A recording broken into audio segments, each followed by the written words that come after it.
கணபதியே நமக. ஐஸ்வர்யம் அஸ்ட்ரோ டிவி நேர்கள் அனைவருக்கும் நமஸ்காரம். நான் பாரம்பரிய ஜோதிடர் ராஜலக்ஷ்மி. இன்றைக்கி நம்ம ஒரு பதிவு பார்க்க போகிறோம்.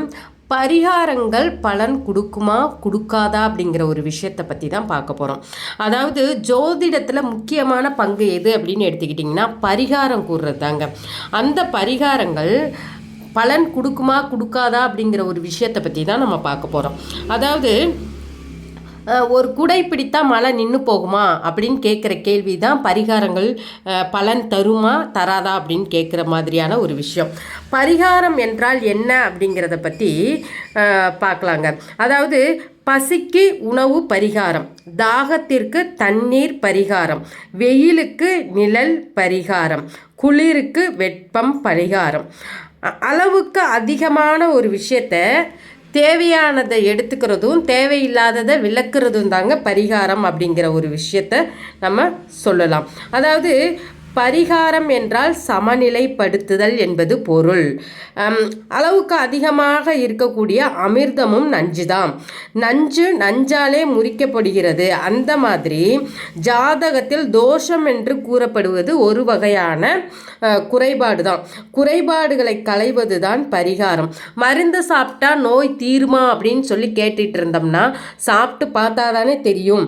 மருந்து சாப்பிட்டு பார்த்தா தானே தெரியும் பரிகாரம் பலன் கொடுக்குமா கொடுக்காதா அப்படிங்கிறத பற்றி. அதனால் ஜோதிடர்கள் கூறக்கூடிய பரிகாரங்களை உண்மையாக மனப்பூர்வமாக ஏற்றிட்டு ஒரு கோவிலுக்கு போய் விளக்கு ஏற்றுங்க அப்படின்னு சொன்னால் கோவிலுக்கு போய் விளக்கு ஏற்றணும். அது அப்படி இல்லாமல் விளக்கு ஏற்றினா என்னோட கஷ்டம் குறைஞ்சிருமா, தானம் பண்ணால் என்னோட கஷ்டம் தீந்துருமா அப்படின்னு நாமளே ஒரு முடிவு எடுத்துக்க கூடாது. அந்தந்த காலகட்டங்களில் இப்போது எதன் ரீதியாக பரிகாரம் அடிப்படையில் எடுக்கிறாங்க அப்படின்னு பார்த்தீங்கன்னா நீர்ராசி அப்படின்னு எடுத்துக்கிட்டோம்னா அவங்களுக்கு பார்த்திங்கன்னா அபிஷேகங்கள் சம்மந்தப்பட்ட, அதாவது பால் அபிஷேகம், தயிர், பன்னீர், இந்த மாதிரி அபிஷேகம் சம்மந்தப்பட்ட விஷயத்தில் பரிகாரம் எடுக்கலாம். இல்லை நிலராசி அப்படின்னு எடுத்துக்கிட்டோம்னா அங்க பிரதர்ஷனம் பண்ணுறது, அடிப்பிரதர்ஷனம் பண்ணுறது, இந்த மாதிரி பரிகாரங்கள் செய்யலாம். இதுவே பார்த்திங்கன்னா நெருப்பு ராசியில் இருக்கிறாங்க அப்படின்னு பார்த்திங்கன்னா ஹோமங்கள் பண்ணுறது, விளக்கு பூஜைகள் எடுக்கிறது, விளக்கு தானமாக கொடுக்கறது, இந்த மாதிரி பரிகாரங்கள் பண்ணலாம். இதே பார்த்திங்கன்னா காற்று ராசியில் இருக்குது அப்படின்னு சொன்னிங்கன்னா அவங்க பார்க்கும்போது மந்திரங்கள் உபதேசங்கள் பண்ணுறது, உச்சாடனம் பண்ணுறது, அடுத்தது பார்த்திங்கன்னா மந்திரங்கள் படிப்பது, கேட்பது, இந்த மாதிரி விஷயங்களை பரிகாரமாக பண்ணலாம். இதெல்லாம் பார்த்திங்கன்னா அவங்கவுங்களுடைய ஜாதக ரீதியாக அந்த காலகட்டங்களில் அவங்களுக்கு எந்த ராசியிலேருந்து தசாபுத்தி நடத்துது, அவங்களுக்கு எந்த ஆக்டிவேஷன் பண்ணால் அவங்களுக்கு பலன் கொடுக்கும் அப்படிங்கிறத ஜோதிடர்கள்ட்ட கேட்டுட்டு நீங்கள் கட்டாயம் பரிகாரம் பண்ணலாம்.